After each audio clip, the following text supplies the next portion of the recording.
80 शब्द प्रति minute dictation start करते हैं 5 सेकेंड बाद।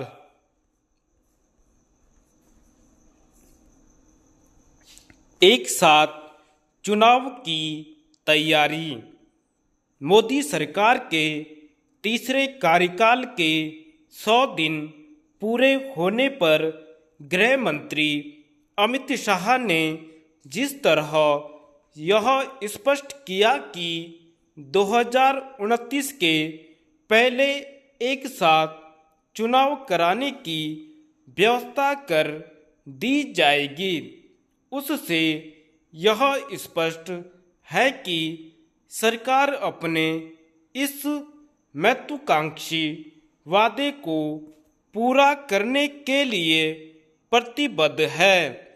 इस प्रतिबद्धता का परिचय एक साथ चुनाव कराने को लेकर पूर्व राष्ट्रपति रामनाथ कोविंद की अध्यक्षता में गठित समिति से भी मिला था।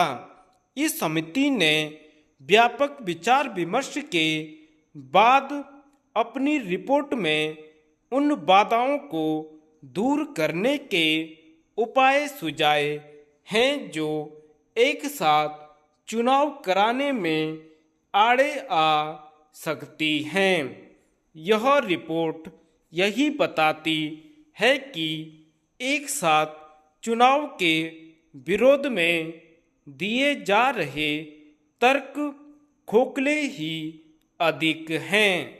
ये तर्क इसलिए भी खोखले साबित होते हैं कि 1967 तक लोकसभा और विधानसभा के चुनाव एक साथ ही होते थे।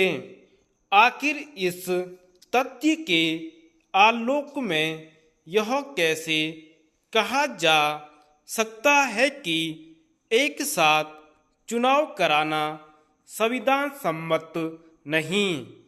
क्या जब एक साथ चुनाव होते थे तो वे संविधान की उपेक्षा करके होते थे? इसकी भी अनदेखी नहीं की जा सकती कि अब भी लोकसभा के साथ कुछ विधानसभाओं के चुनाव होते हैं।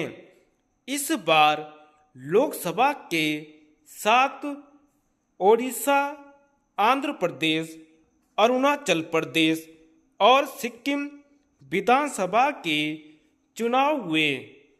आखिर जब लोकसभा के साथ 4 राज्यों के विधानसभा चुनाव हो सकते हैं तो शेष राज्यों के क्यों नहीं हो सकते? वास्तव में यह दलील विरोध के लिए विरोध वाली राजनीति का ही परिचायक है कि एक साथ चुनाव कराना व्यावहारिक नहीं। एक साथ चुनाव केवल इसलिए नहीं होने चाहिए कि देश को बार बार होने वाले चुनावों से मुक्ति मिलेगी। ये इसलिए भी होने चाहिए ताकि संसाधनों की बचत के साथ चुनावी माहौल के कारण पैदा होने वाली अनावश्यक राजनीतिक कटुता से बचा जा सके। बार बार चुनाव होते रहने से सरकारों को अपनी प्राथमिकताओं में फेरबदल करने के लिए भी बाध्य होना पड़ता है। इससे विकास एवं जन कल्याण के काम प्रभावित होते हैं। एक साथ चुनाव में यदि कुछ बाधक है तो वह है राजनीतिक संकीर्णता।